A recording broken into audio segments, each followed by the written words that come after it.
and remind us that interference in Africa started with slavery.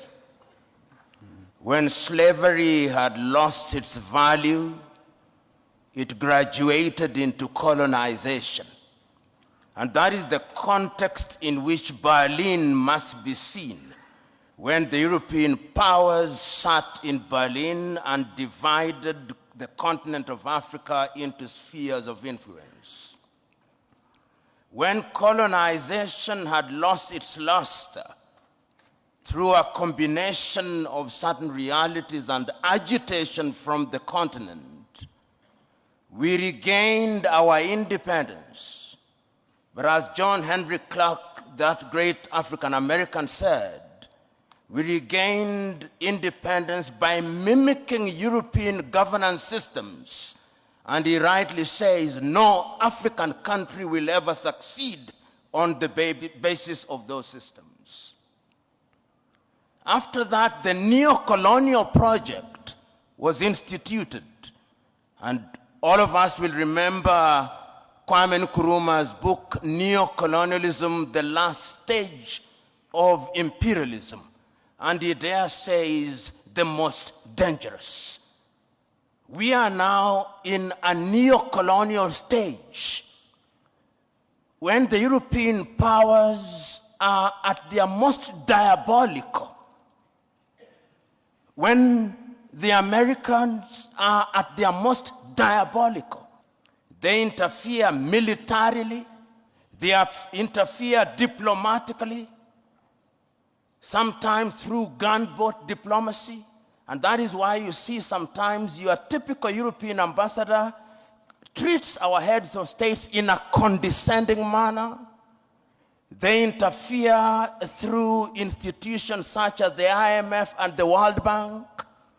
They interfere by ensuring that our economic infrastructure is beholden to theirs through dollarization. They interfere through education.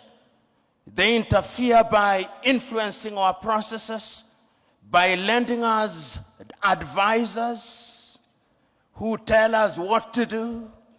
The neo-colonial project is alive and well, and it is at its most dangerous, and we Africans must smell the coffee. If we don't, they are going to continue to interfere. How else do they interfere?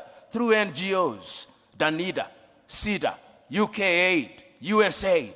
These are Trojan horses that are introduced into our countries for the purpose of influencing our processes. And they infiltrate our institutions. Right now, if you look at the African Development Bank, look at the shareholding. It's Americans, it's Germans, it's Japanese, it's the French.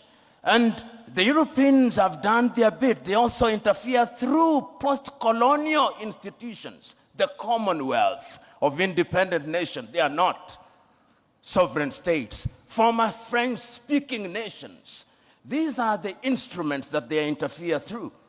And how do we then deal with this situation? 60 years ago, on the 24th day of May, Kwame Nkrumah warned us. He said, if we are not united, they are going to interfere with us militarily.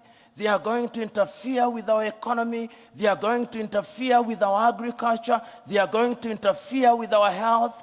When we speak about the Danidas and the NGOs, these are bodies whose raison d'etre is to ensure that we remain in a perpetual state of begging. That is what we are doing to warn ourselves. And we are not for 1 minute saying that we will shut ourselves out from the rest of the world. What we are saying is that we must define how we engage with the whole world. And we are saying that as individual countries, we are weak, and the rest of the world wants to operate and to deal with us in our weak state. The United States of America are dealing with Rwanda on second-hand clothing. Rwanda cannot resist them. Burundi cannot. Kenya cannot. Uganda cannot.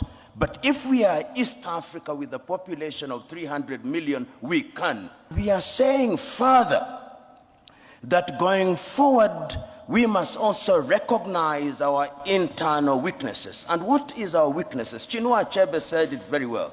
The problem of Africa is simply and squarely one of political leadership.